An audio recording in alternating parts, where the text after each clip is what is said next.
మీ business ఏదైనా మీ ఊర్లో promotion చేయాలంటే అది సుమన్ టీవీతోనే సాధ్యం. ఇప్పుడే సంప్రదించండి. సుమన్ టీవీ ప్రేక్షకులకు స్వాగతం.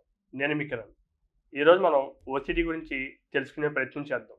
వాటి గురించి మనం డిస్కస్ చేయడానికి మనతో ఉన్నారు ప్రముఖ మానసిక వైద్యులు డాక్టర్ వంశీకృష్ణ గారు. ఆయనతో మాట్లాడి వాటి గురించి పూర్తి విషయాలు తెలుసుకునే ప్రయత్నం చేద్దాం. డాక్టర్ గారు నమస్కారం. నమస్కారం. డాక్టర్ గారు, సాధారణంగా చాలామంది ఓసిడి గురించి బాధపడుతూ ఉన్నారు. అసలు ఓసిడి అంటే ఏంటి డాక్టర్ గారు?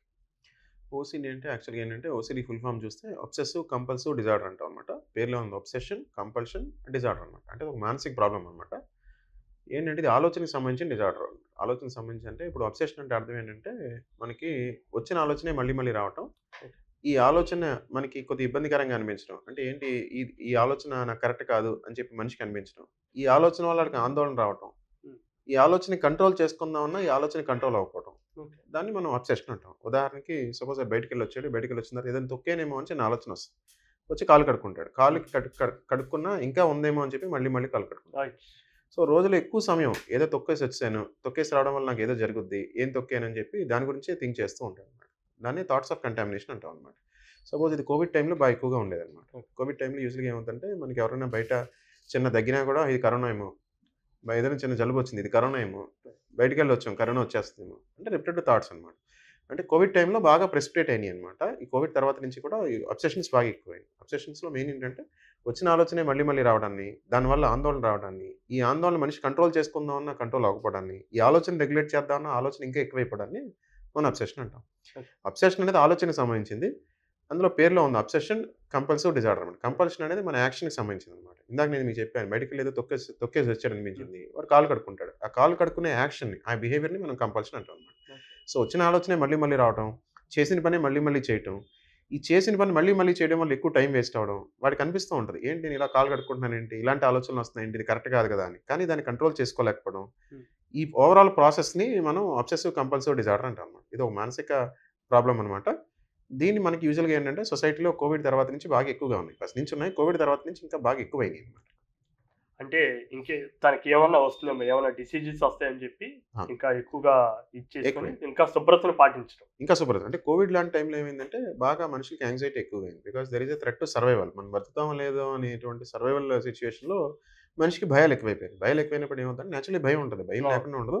లోపల ఉన్న అన్ని భయాలు కూడా ఒక్కసారిగా బయటికి ప్రెసిపిటేట్ అయినాయన్నమాట. అండర్ స్ట్రెస్‌ఫుల్ సిట్యుయేషన్స్ ఏమవుతుందంటే మనకి లోపల ఉన్న భయాలు ఆటోమేటిక్‌గా బయటకొచ్చేస్తూ ఉంటాయి. ఓకే. అందులో భాగంగా ఏంటంటే థాట్స్ ఆఫ్ కంటామినేషన్ అంటే మనకి ఏదైనా ఉందేమో అనేటువంటి మనకేదైనా ప్రాబ్లమ్ ఉందేమో హ్మ్. అని చెప్పి పదే పదే డాక్టర్ దగ్గరికెళ్ళడం.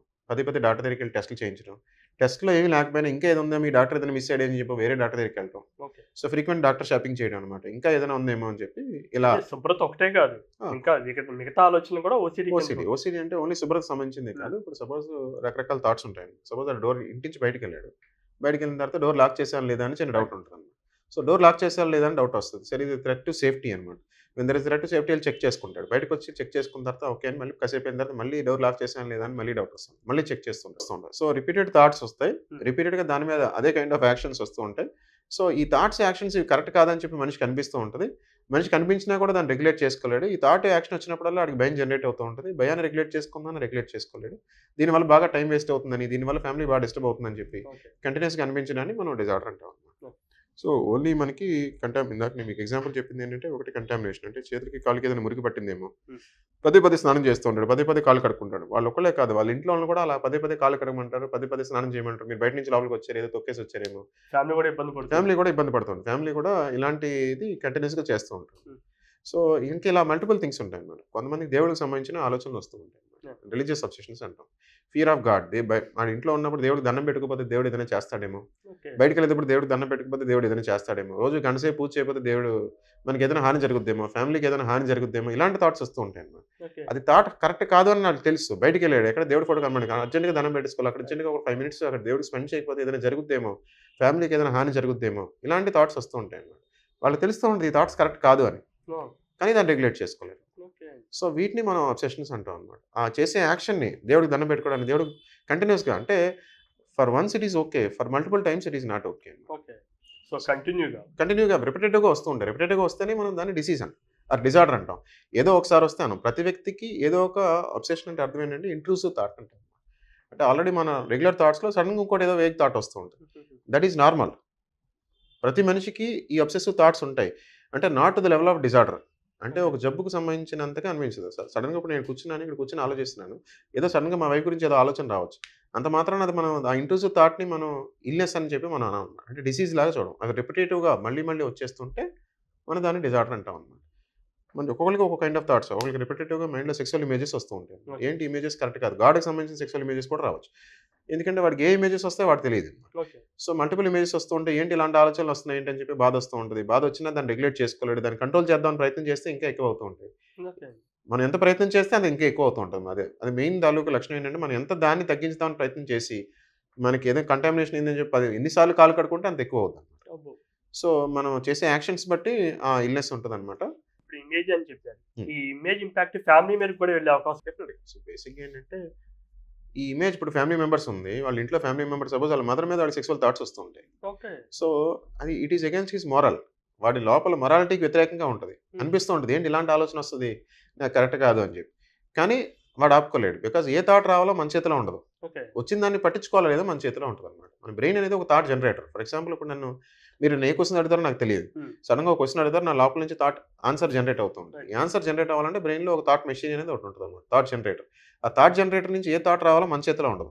వచ్చిన దానికి మనం వాల్యూ ఇవ్వాలా లేదా, ఇంపార్టెన్స్ ఇవ్వాలా లేదా అనేది మన చేతిలో ఉంటది. ఓకే. సో, ప్రతి మనిషికి ఇలాంటి ఏదో ఇంట్రూసివ్ థాట్స్ వస్తూ ఉంటాయి. Against our morality, against our intuition, against our మన ప్రిన్సిపల్స్‌కి వ్యతిరేకంగా, వాల్యూస్ వ్యతిరేకంగా ఏదో థాట్స్ వస్తూ ఉంటాయి. అవే వచ్చే థాట్స్‌ని మనం ఇంట్రూసివ్ థాట్స్ అంటాం.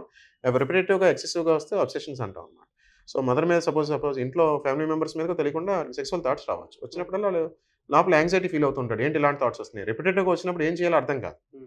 సో, ఏం చేయాలో అర్థం కాక అందరిని ఫ్యామిలీ మెంబర్స్ అందరిని అవాయిడ్ చేస్తుంటారు. వాళ్ళ దగ్గరికెళ్తే నాకు ఇలాంటి థాట్స్ వస్తాయేమో అని చెప్పి వాళ్ళని అవాయిడ్ చేస్తాం. సో, ఎలోన్‌గా ఉండటానికి ఇష్టపడుతుంది. ఏమంటారు. తెలియకుండా ఏమవుతుందంటే వాళ్ళు దాన్ని లోన్‌లీగా చేస్తూ ఉంటారు. ఫ్యామిలీ మెంబర్స్ మీద సెక్సువల్ థాట్స్ కదా కొంతమందికి ఏమవుతుందంటే ఫ్యామిలీ మెంబర్‌ని తెలియకుండా హర్ట్ చేయాలనేటువంటి ఆలోచనలు వస్తాయి. ఓకే. సపోజ్ ప్రెడామినెంట్‌లీ మనం పోస్ట్‌పార్టమ్ డెలివరీ అయిన విమెన్‌కి ఒకసారి ఏమవుతుందంటే బేబీని పట్టుకున్నప్పుడు సడెన్‌గా బేబీని కింద పడేయాలనే ఆలోచన వస్తూ ఉంటుంది. హ్మ్. సో, వాళ్ళకి బేబీని కింద పడేయాలనే ఆలోచన రాగానే వాళ్ళ లోపల చాలా ఇంటెన్స్ డిస్ట్రెస్, గిల్ట్ వచ్చేస్తూ ఉంటుంది. ఇదేంటి నా బేబీని ఇలాంటి ఆలోచనలు వస్తున్నాయి ఏంటి నా బేబీ మీద అని చెప్పి. సో, ఎప్పుడైతే అలాంటి ఆలోచనలు వస్తుంటే చాలా యాంక్సైటీ ఫీల్ అవుతారు. సో, బేబీని తీసుకోవాలంటే వాళ్ళకి భయమేస్తది. ఎందుకంటే తీసుకుంటే నేను పడేస్తానేమో అని చిన్న భయంతో. సో, ఏ థాట్ రావాలో మన చేతిలో ఉండదు. ఇలాంటి vague thoughts, nonsensical thoughts which will మనకి లోపల టెన్షన్‌ని జనరేట్ చేసి అవి కంట్రోల్ అవ్వకుండా రిపిటేటివ్‌గా వచ్చేస్తుంటే మనం ఉంటాం. సో, ఫ్యామిలీ మెంబర్స్ మీద రావచ్చు. దీనివల్ల ఫ్యామిలీ రిలేషన్‌షిప్స్ కూడా బాగా డిస్టర్బ్ అవుతూ ఉంటాయి. ఓకే. సో, కంటిన్యూస్‌గా వాళ్ళకే కాదు వాళ్ళ ఫ్యామిలీ మెంబర్స్‌ని కూడా సపోజ్ వాడికి డౌట్ వస్తది. చెక్ చేస్తూ ఉంటాడు. ఈసారి ఏం చేస్తాడంటే అస్తమానం వీడే చెక్ చేయకుండా ఎళ్లి ఫ్యామిలీ మెంబర్‌ని చెక్ చేయమంటాడు. ఎప్పుడైతే ఫ్యామిలీ మెంబర్‌ని కంటిన్యూస్‌గా చెక్ చేయమంటే వాళ్ళకి కూడా కొద్దిగా ఇబ్బందిగానే అనిపిస్తుంది. ఇది థాట్ ప్రాసెస్ వరకు ఉంటుంది. యాక్షన్‌లోకి ఏమైనా దిగే అవకాశం ఉంటుందా అక్కడ? డెఫినెట్‌లీ. అంటే ఫస్ట్ మనం థింకింగ్‌లో ఉంటే దాన్ని అబ్సెషన్ అంటాం. హ్మ్. దాన్ని యాక్షన్‌లోకి మారితే దాన్ని కంపల్షన్ అంటాం. ఓకే. అంటే ఇందాక మనం చెప్పాం ఇప్పుడు సపోజ్ వాడికి థాట్స్ వస్తున్నాయి. ఏంటి చేతులు మురికైపోయినాయి ఏమో అని చెప్పి. సో, పదే పదే చేతులు కడుగుతున్నాడు. దాన్ని కంపల్షన్స్ అంటాం అన్నమాట. ఓకే. వాళ్ళే కడుక్కోకుండా ఫ్యామిలీ మెంబర్స్‌ని కూడా కడమని చెప్తున్నారు.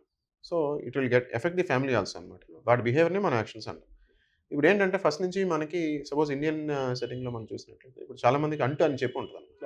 అవును. అంటే ఇప్పుడు బేసిక్‌గా ఏంటంటే ఏదైనా కంటామినేషన్ అయిందేమో అని చెప్పి అనిపిస్తుంది. ఇప్పుడు I treat lot of patients. కొంతమందికి ఏమవుతుందంటే బయటికెళ్ళొచ్చాయంటే కంపల్సరీగా వాళ్ళు కాళ్ళు కడుక్కోవాలి. కాళ్ళు కడుక్కోవడం వరకు ఓకే. స్నానం కూడా చేయాలి. స్నానం చేయడం వరకు సరే అనుకోండి. నెక్స్ట్ ఆ బట్టలు తడిపేసి పక్కన పెట్టాలండి. So, once it gets into ఏమవుతుందంటే బట్టలు తడిపేసి వెంటనే ఎప్పుడెళ్ళినా అలా చేయాలంటే కంటిన్యూస్‌గా అది డిస్టర్బెన్స్‌గా అనిపిస్తుంది. ఓకే. ఇప్పుడు మనం కొద్దిగా నెక్స్ట్ లెవెల్‌లో మనం చూసినట్లయితే ఇప్పుడు ఇదివరకు సపోజ్ ఇప్పుడు ఒక బరిల్ గ్రౌండ్ ఎగ్జాంపుల్ ఒకడు బరిల్ గ్రౌండ్‌కెళ్ళొచ్చాడు. ఇదివరకు రోజులు వేరు, ఇప్పుడు రోజులు వేరు. హ్మ్. ఇదివరకు బరిల్ గ్రౌండ్‌కెళ్ళొచ్చామంటే మనకి ఇదివరకు ఇన్ఫెక్షస్ డిసీజ్ బాగా ఎక్కువగా ఉండేవి. సో, చనిపోయిన వ్యక్తికి ఏ జబ్బు ఉందో మనకు తెలీదు. వాడి ఫ్యామిలీ నుంచి ఈ ఫ్యామిలీకి అందరికి ఆ జబ్బులొస్తాయేమో అని తెలీదు ఒకటి. ఇదివరకు ఎవడైనా చనిపోయినోడు ఇంటికెళ్ళాడు. ఆడికి మైల్ ఉంటది. వాళ్ళ మైల్ నుంచి మన ఇంటికొచ్చినప్పుడు వాళ్ళ జబ్బులు మనకొస్తాయేమో అని చెప్పి వెంటనే నువ్వు స్నానం కాళ్ళు కడుక్కోవాలి, స్నానం చేయాలి, బట్టలన్నీ తడిపేసి పక్కన పెట్టి చేయాలి. సో, ఇదివరకు రోజుల్లో అలా ఉండేది కంపల్సరీగా. ఇప్పుడు అలా లేదు పరిస్థితి. ఎందుకంటే సపోజ్ నేనే ఉన్నాను రోజు హాస్పిటల్‌కెళ్ళి వస్తుంటే ఇంటికొచ్చి రోజు హాస్పిటల్‌కెళ్ళి అస్తమానం బట్టలు తడిపి అలా చేయాలంటే it's very difficult continuously. So, process ఏంటంటే ఇదివరకు రోజుల్లో బాగా ఇన్ఫెక్షస్ డిసీజెస్ ఎక్కువగా ఉంటాయి. ఇన్ఫెక్షస్ డిసీజ్‌కి పెద్దగా కంట్రోల్ చేసే యాంటీబయాటిక్స్ గట్రా లేవు. సో, ఆ రోజుల్లో సిస్టమ్స్ అన్నీ అలా ఉండేవి. ఎందుకంటే ఇన్ఫెక్షస్ డిసీజ్ వచ్చిందంటే ఫ్యామిలీ అంతా ఎఫెక్ట్ అవుద్ది కదా! ఇప్పుడు రోజు అలా లేదు. ప్రాపర్ యాంటీబయాటిక్స్ అన్నీ వచ్చినాయి కాబట్టి అలాంటి సిస్టమ్స్ అవసరం లేదు. కానీ మనం అలాంటి ఆర్థోడాక్స్ మనం బ్రాటప్‌లోకి అనుకోండి. అవన్నీ తెలియకుండా బాగా మనం స్టిక్ అయిపోతే తెలియకుండా ఏమవుతుందంటే అది మన థింకింగ్ ప్యాటర్న్ ఎఫెక్ట్ చేస్తూ ఉంటుంది. థింకింగ్ ప్యాటర్న్ ఎఫెక్ట్ చేసినప్పుడు ఏమవుతుందంటే అన్నీ మనం అలాగే చేయాలి. అలా చేయకపోతే ఏదో జరిగిపోద్దేమో అని చెప్పి చిన్న భయంతో అవి రిపీట్ చేస్తూ ఉంటారన్నమాట. ఇప్పుడు ఈ ఓసిడి అనేది కూడా జన్యుపరంగా ఉంటుంది డాక్టర్ గారు. ఉండడానికి అవకాశం ఎక్కువగా ఉందండి. జెనెటిక్ రిస్క్ ఎక్కువగా ఉంటుంది. ఫ్యామిలీస్‌లో ఉన్నప్పుడు ఏమవుతుందంటే నెక్స్ట్ జనరేషన్‌కి క్యారీ అయ్యే అవకాశం ఉంటుంది. So, okay. ప్రతిదానికి కొంత జెనెటిక్ రిస్క్ ఉంటది. జెనెటిక్ రిస్క్‌తో పాటు ఏమవుద్దంటే వాళ్ళు బ్రాటప్ సైకలాజికల్ చిన్నప్పటి నుంచి బ్రాటప్ ఎలా ఉందో దాన్ని బట్టి ఉంటది. నెక్స్ట్ వాళ్ళ థింకింగ్ ప్యాటర్న్ బట్టి, ఓకే. వాళ్ళ ఆలోచన తీరు బట్టి, అలాగే వాళ్ళ చుట్టుపక్కల ఉండే సన్నివేశాలు బట్టి అన్నిట్లి వల్ల కూడా డెఫినెట్‌లీ ఇంపాక్ట్ ఉంటదనమాట. ఇప్పుడు కోవిడ్ లాంటి సిట్యుయేషన్‌లో చాలా మందికి ఓసీడీ అనే ప్రాబ్లమ్ బాగా ఎక్కువగా ఉంది. హెల్త్ యాంగ్జైటీ బాగా ఎక్కువైపోయింది. ఓకే. ఏమవుద్దో హెల్త్ ఇచ్చేస్తదేమో అని ఇల్‌నెస్ రిలేటెడ్ యాంగ్జైటీ బాగా ఎక్కువగా అయిపోయింది. ఎక్కువ చాలా మంది పానిక్ అయిపోయారు. అయిపోయారు. అది బేసిక్‌గా ఏంది పాండమిక్ వరల్డ్ వైడ్ అలాంటి సిట్యుయేషన్ వచ్చినప్పుడు నేచురల్లీ బాగా ఎవరికైతే యాంగ్జైటీ ఎక్కువగా ఉందో అవి బాగా ప్రెసిపిటేట్ అయ్యి బాగా ఎక్కువైంది. సో, సర్కమ్‌స్టాన్సెస్ బట్టి కొంత ఉంటది. మన థింకింగ్ ప్యాటర్న్ బట్టి కొంత ఉంటది. మన బ్రాటప్ బట్టి కొంత ఉంటది. మన జన్యుపరంగా జెనెటిక్ బ్యాక్‌గ్రౌండ్ దాన్ని బట్టి కూడా కొంత ఉండడానికి అవకాశం. అలాగే జెండర్ ఇంపాక్ట్ ఏమైనా ఉంటుంది డాక్టర్ గారు?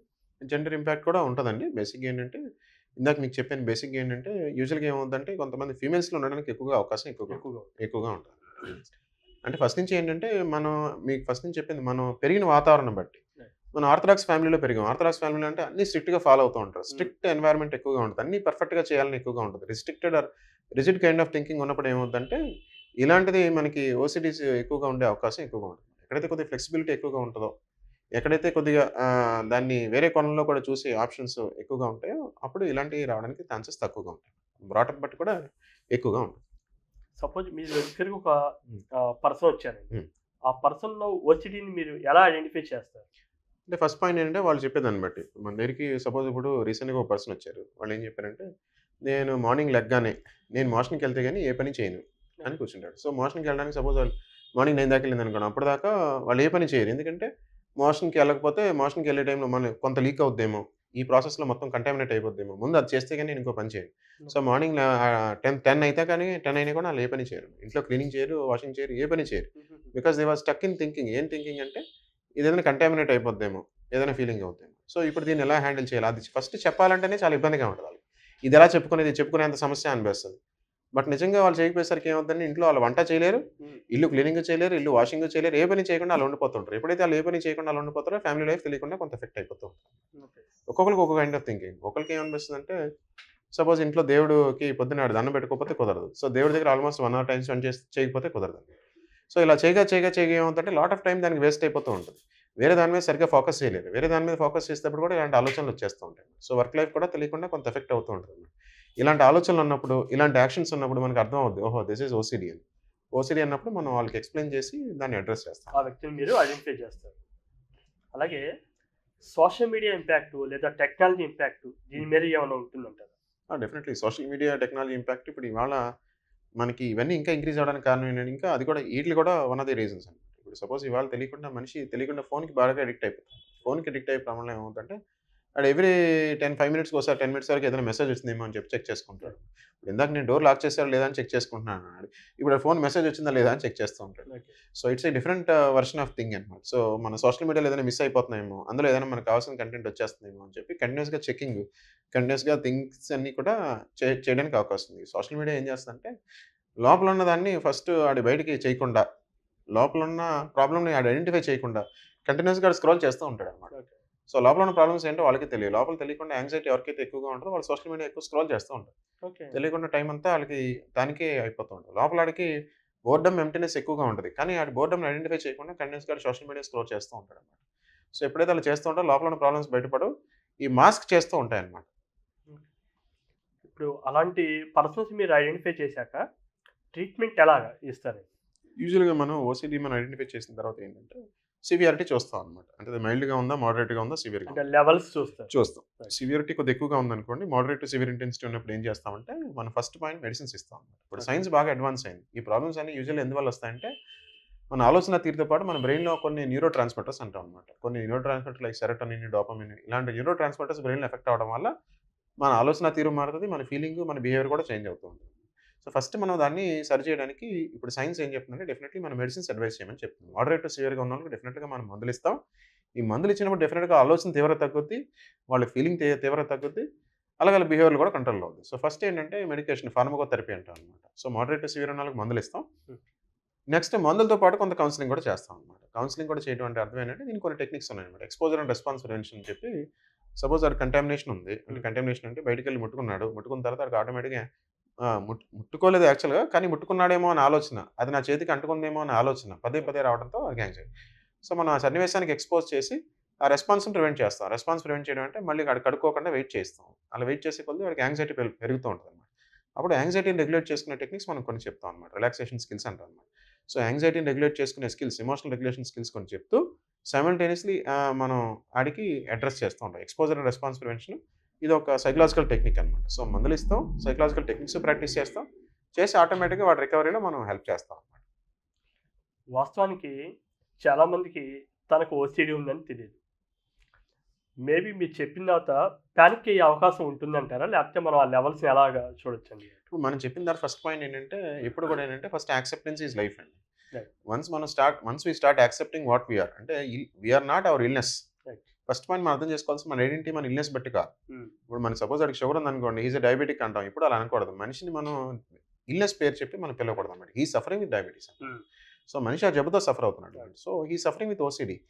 ఆ ఓసీడీ అనేది లైఫ్ లాంగ్ ఉంటదని ఏం గ్యారంటీ అంతే. ఉండదు. మెడిసిన్స్ వాడితే తగ్గుద్ది. కౌన్సెలింగ్ తీసుకుంటే తగ్గుద్ది. మనం థెరపీస్ తీసుకుంటే తగ్గుద్దనమాట.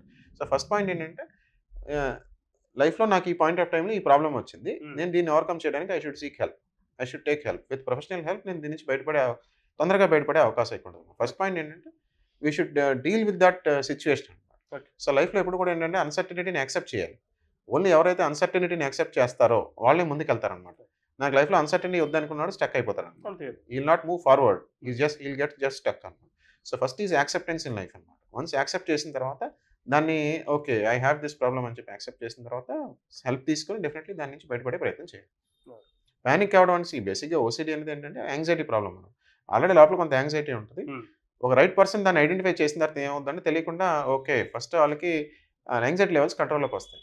ఓకే. Because okay. అంటే వాళ్ళకే తెలీదు. తెలీదు. ఆ ప్రాబ్లమ్ ఉన్నాం అని చెప్పి తెలీదు. తెలీదు. చాలా మందికి లోపల ఏంటంటే ఇలాంటి ప్రాబ్లమ్స్ ఉంటాయి. హ్మ్. కానీ ఐడెంటిఫై చేయరు. ఓసీడీ గురించి మీరు కూడా ఏమన్నా పరిష్కార మార్గాల కోసం చూస్తున్నా, లేదా ఎవరైనా మంచి మానసిక వైద్యుల్ని సంప్రదించాలనుకున్నా వెంటనే డాక్టర్ వంశీకృష్ణ గారిని మీరు సంప్రదించొచ్చు.